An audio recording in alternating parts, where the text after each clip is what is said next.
Kama na mara mainti jara malolo TV na kine makare maindi ntino markuku marwach ko ranje fulomba kachiel en tokiero kendo weche mag yiero serumo sanire koro ganda dhi nyime kod tije gi koni kod kocha antire go studio kod jakom independent lobby groups maindi ne jakom independent candidates sanire koro dora monito kaka gen jo independent dora monito gichopo kuma chalo nade to sanire mayiero rumo piny mar Kenya onego beni chiedho e yo machal nade arwake studio moso ganda Amos Oganda joka Ramogi, nyinga ilongo Stephen Oko, Arwako.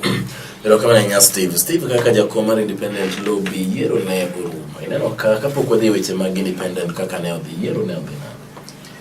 Yiero from the physical observation. Yes. From the face value. Yiero de maber. Nikech dhano no pango line. Yes. Giwito ombulu. Wanombulu line okwije kata nite fujo kata moko mano chelewa. Face value it was excellent. Kendo ne dherdi. Koro seche ma usego kura to nitie gik miluongo ni gin ariyo. Kisego kura to koro utan polling station into tallying center. Tinan koro ikweno. Yes. Kuse kweno, kuse tieko, nitie gik miluongo ni transmission. Yes. Koro kanyo emo kanyo ruwe lakini on the face value yiero work maber. Koro from tallying to transmission kai kanye makoro nitie bone of contention. Yes. Kanyo nitie tabu. Kanye makoro nitie tabu. Tabu. Keche IBC wacho nwa se kwano mae maber. Yeah.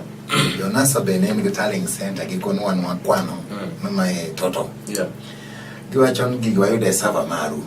Koro transmission kai emantie dispute. Koro until watimo research kamili wanyud ndo ng'an mawache dieri. Yes. Koro mano dwaro mana mondo mi otim nonro matut mondo mi ofweny. Mano koro dwaro nonro matut mondo oyud ndo ng'an mawache dieri.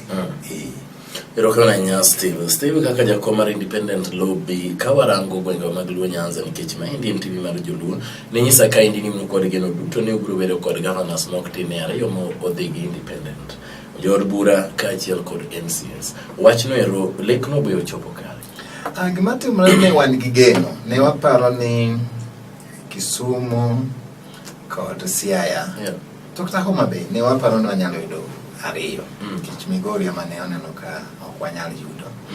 To gima timore independent candidate ma Nyanza ne campaign Kisumu wacho very hostile environment. Nikech machinery duto tete mag NASA tingene NASA stronghold ma Nyanza ne against independent. Koro ne gore kod current kod apaka mapek kabisa. To kata kineno performance margi oyom gi matin. Tiende no ben current mar party leaders kod wave mar NASA ne against them ne dwa kawari kaka ne predict. Koro oyombwa matin keche the forces manego recordwa ne ng'eny kabisa. To demokrasia en na ok en mana simple majority. Demokrasia en simple majority. To kine kama chane en lweny ne en war ok ne en campaign. Machane wacho ni independent kwadwa winjo ng'eny mano pogre. To kuonde moko na wan miyauru to kuneno ja independent no ber. Yiruru ng'ato on merits to miyeuru. Ng'ema no pogre kaka Nyanza ne en lweny. Dano okunjo sat independent wadwa make sure nuko faulu.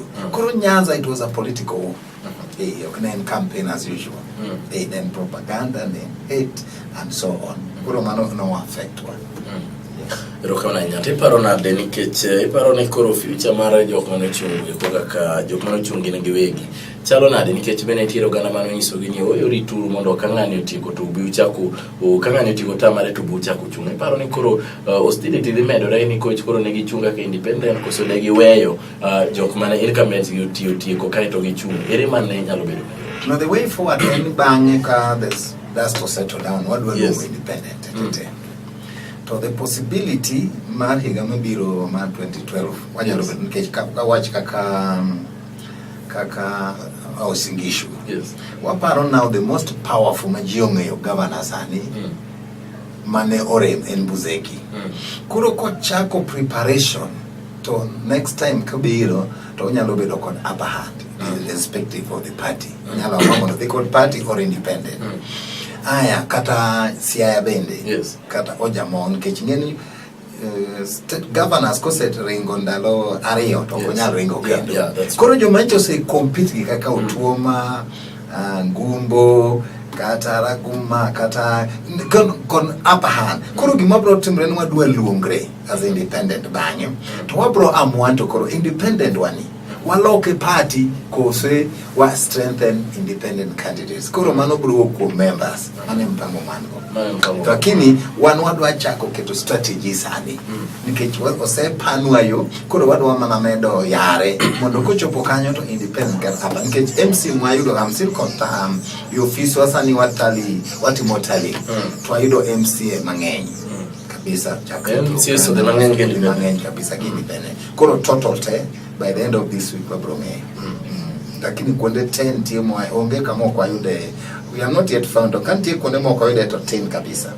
Kaka Isiolo ayudo mang'eny to kana ayudo ayudo koro to watimo tabulation. Koro wadwa jipanga. Ero kama na inya. Tiparo nade sanieri ma oganda koro ne to kiero kaindi weche sebedo kone kod kocha mag tungni matin nyalo paro ni amo makelo weche. Gima timre sechegi ni system mawacho ni ombulu ne okodhi maber en technology. To kochope technology to joma literate gi technology no ema nyalo confirm in case mane luongo ne transmission kod hacking and type of password. Koro mae bedo matek mondi prove mana jo NASA wacho ne it was stolen and they want to prove to IBC joka wacho that the international community wacho the election was free and fair. Now kama koro wachopi akang yore kiwinjo koni kod kiwinjo independent kaka wanjo independent one wabedo independent minded jogi tete wamigi benefit of doubt ginyalo bedo ni giwacha diera kata nyalo bedo ni giriambo kiwinjo jonasa kata kwa timo our own analysis to aneno there was something that went wrong kiwinjo Jubilee wacho ni giyombo gobe wamigi benefit of doubt but for now dwaro mdhano mondo obed piny with a very sober mind mondo into what did not happen and what can be done. Ero kama nya Steve Owoko awinji kanyo kapok wadhi yueyo achiel kachiel to gima arore mondo mi apenya winjo kiwacho kanyo ni Lunyanza ne weche beti matek kai wacho ni neno jo independent giki kaka jo wasigu. Ang'oma nyalo kelo mano to moko kuom gin jo od bura mbele no setiyo maber kata king'iyo od bura mar Kasipul achiel kuom jano chung'ne na honorable Bima Bwana mabende notiyo maber e constituency mar Kasipul. Marakani golo report ni gole kaka achiel kuom MPs mosetiyo kod omenda maber. Kara wanyalo wacho ni oganda wa ng'iyo weche mage e kinde yiero gin weche mag dongruok koso weche mag dundo duche. Nyanza politics manyanza opogore. Nikech politics manyanza ringo ni miluongo kizungu personality cult. Migosi Raila Amolo en kod charisma kod cult moro kanyo. Momiyo ulu damo walowe momiyo bende wahere. Kuro shadow mareno all along from mang'eny from his family won Genson kane he go against katinga maber kata to he go against that take ahinya kabisa mondo yieri.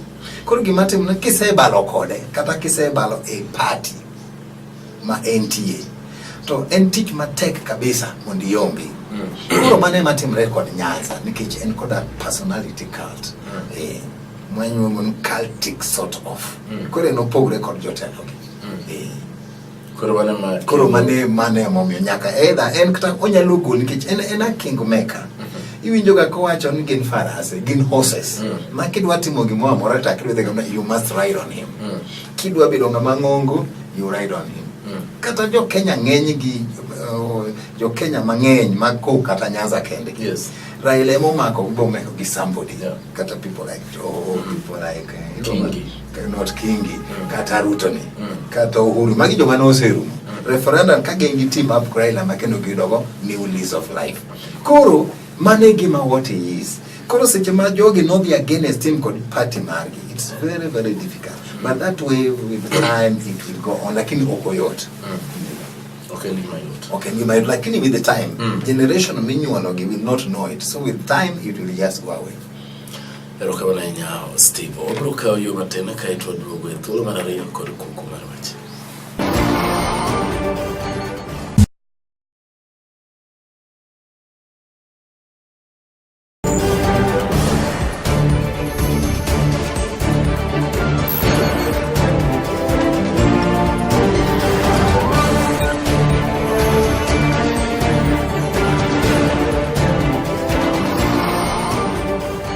Mainte jara Malolo TV wacha kwa duoge thuolo mar ariyo ma ndiye mtieno mar kuku mar wach wantiere studio chielo kachiel kod jal mabende watwak godo e weche mabende sani timore e tok yiero. Chaka ruote studio.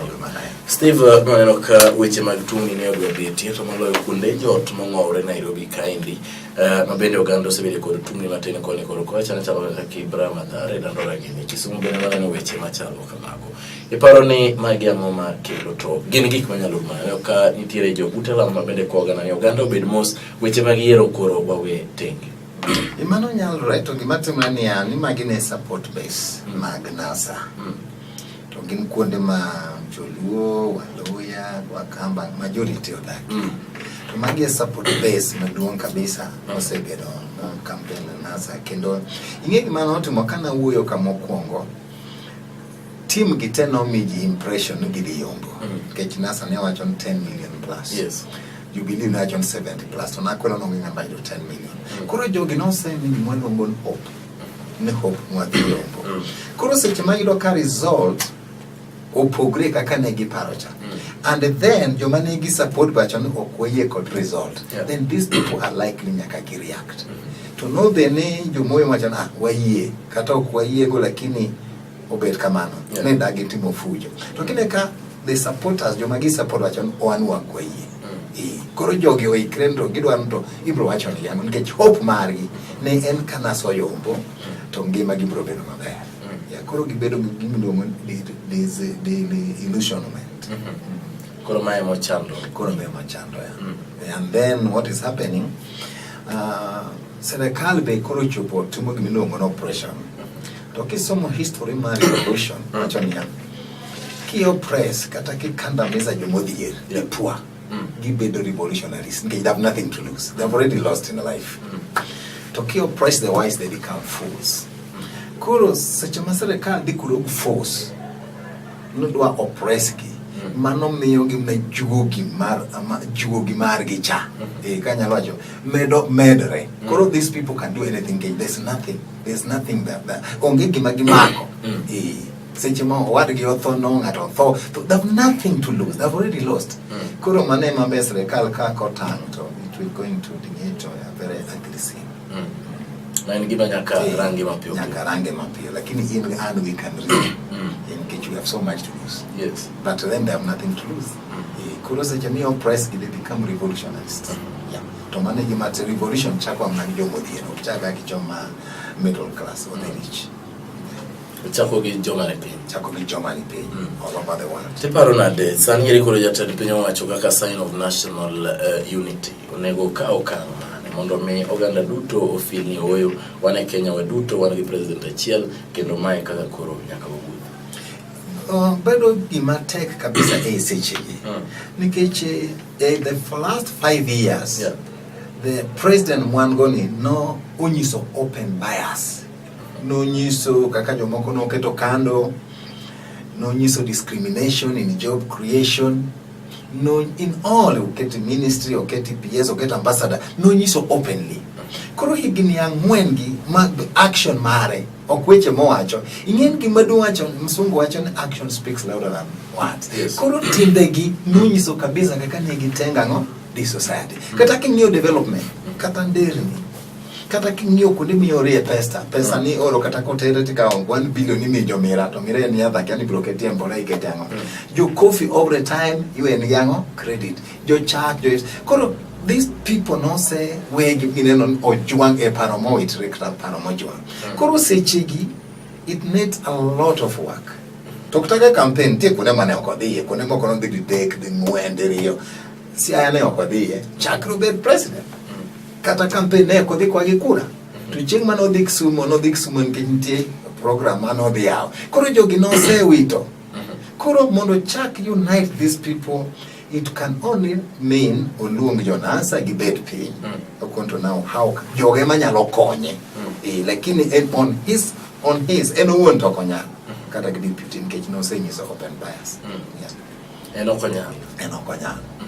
Koro sama luongo Jonasa mondo gibed piny ng'eri onego bed ni oluongo gibed piny kae to giwacho ni ang'o monego bed ni tim. Nikech koro gima timre en ka obed ni awachen kan en to ong'iyo his post presidency. Nito seche mabro wuok. Kenya abro weche nade. Nikech ne waneno ni Siad Barre kano wuok, kaka no wuok waneno kaka no weyo Somali. Nyerere kano wuok waneno kaka no weyo Tanzania nyaka sichigi. Mobutu kano wuok waneno kaka no. Koro oben en concern his legacy. Yes. To onyalo take whatever it means. Koro this is the last time aduok Kenya kama na ayude kata kama ne wuon wote mana oweye. Koro oluongo jogi. Koro seche moluongo jogi in a negotiation nitie gima iluongo compromise, take and give, or seeding the ground. Koro kono okay, this is what has happened. Un jotelo ka an ok na rieke momiyo bedo lakini Nyasaye moketa ka koro watimango. Koro joka be mie pache to be mie joka to neno to where can we agree to unite the country? Mane manyalo tim lakini on his own he doesn't have what it takes. Kende to okonyal. Kita seche gi kodhi mose chuoyo kata kiwinjo kuma supporters ne wacho, especially members of kuma uogi gin koda chai chunyi. Kendo giwuoyo kata kaka yun gin ga chai.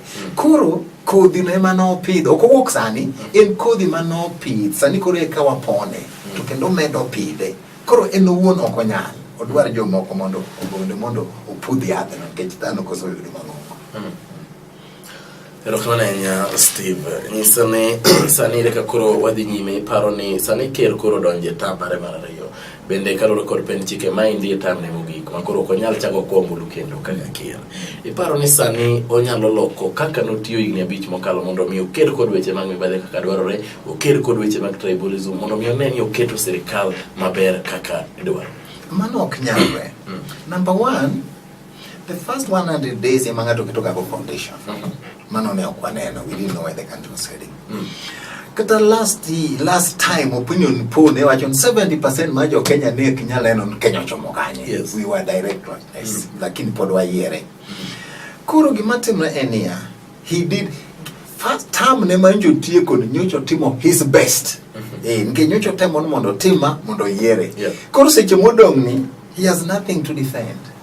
Koro kane gi muma lich monyalo timo. It's just going to be business as usual, status quo. And the possibility ne Kenya nyalo bedo marach moloyo his first term is very high. That's according to him. In Kechkoro, he has nothing to lose and he has nothing to defend. Yeah. To ngen ki jalop mare mabende gino mondo mi chung 2022 don ka gin kanyakla ikini ka kine nyalo nyise ni yo nyako timo ber mondo mi ambende ayud thuolo 2022. Gima timre niya jogi noro mok nikech giherre. Ma iluongo ni marriage of inconveniences. Gima nokelo jogi te together in Hague. No mera koro wachomo Hague. Koro wane kaka dwo wawuoge tolni. Koro they met because of inconveniences and they teamed up. Then gipoka gibedo president. Even to them was a surprise. Emo mino kane gide kanisa to ywange. Okne giyento bende wayomba dia. Koro at the end of the day unge protection mother president bro dwaro kumbwana ni. In case mbwana ilo koro kiti kacha mondi protect my interest. Okane. Iko no okay, now it's up to you. You defend yourself, you don't watching. To be possibilities very high. In Africa, or maybe the world over. Yes. Ungen Kenya kama ndi join ngato. Yes. Nyaka ndio tongulo mokome miga. Yes. Keep cow party ni. Omyo mondo no join. Mondo gibe together. Ntie gik moko mano kalo behind the scene otongulo moko mano beti. Koro kwanyal mi pesa ni join wato bangi wa mi telo. Changa mwanyiewi kendo nyiewi ni bebi jatendwa. Koro mago kingiyo to teka inya. And then second thing, kisomo kaka jo siasa gin buge moko magisomo 48 laws of power, Machiavelli, the art of war. Nti buge moko magilo kaka muma magetelo magisomo ga. Seche misei do ngatni to you destroy him. Ko I cannot be surprised kaka gichako mondo gi destroy the deputy. Because nitie ng'ato mageng'iyo ma nyalo serve their interest. Koro mago taking possibilities, but it is too early to say. It is too early to say. Yes. Erokamano Steve Okowachni mogik ne oganda waduto. Oganda joluo kose jo Kenya. Oganda jo Kenya, oganda joluo, giduto gin jo Kenya.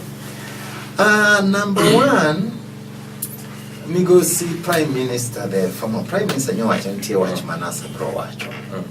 Akata kapok wadoke wachno ero, mana wachni mogik ne oganda ewi weche mag dongruok mondo mi piny mar Kenya wawe weche mag siasa. Wawe wach ma Prime Minister nowacho, wachacha wach mar dongruok. Gima nyalo wacho ni oganda joluo. Engima kantie gik moko ang'wen, iluongo ni siasa, tiluonge ni economics, tiluonge ni social, kawe moko gote, tiluonge ni spirituality day. Waseringo gi siasa higni mang'eny, to waweyo economy chien. To be emomiyo ng'at modhier ji ochayo. Wan kod resources mang'eny kabisa. Kendo jaluo kisomo CIA report, ye number 2 in the world in terms of IQ after Israel, the Jews. One year the people man got the most human resource in this Africa, this country. Tokata Nyanza is the most richest county or province in this country.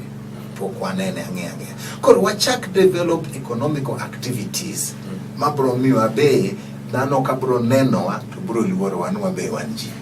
To kawarengo mana gi siasa kende. To pod wabro dak ne salam seche migo jitu wana migo igoe wa inego wa kendi bro chama. Erokamano Steve Oko. Gino ne kuacha kolungi achiel kachiel odiochieng' machielo. Ibro biro mondo mi wayud thuolo mar twak kod oganda wa kawuok e Lolwe TV. Maindi nkuku mar wach kod Jeff Lumbaka. Urito masana. Erokamano kuom chopo. Erokamano.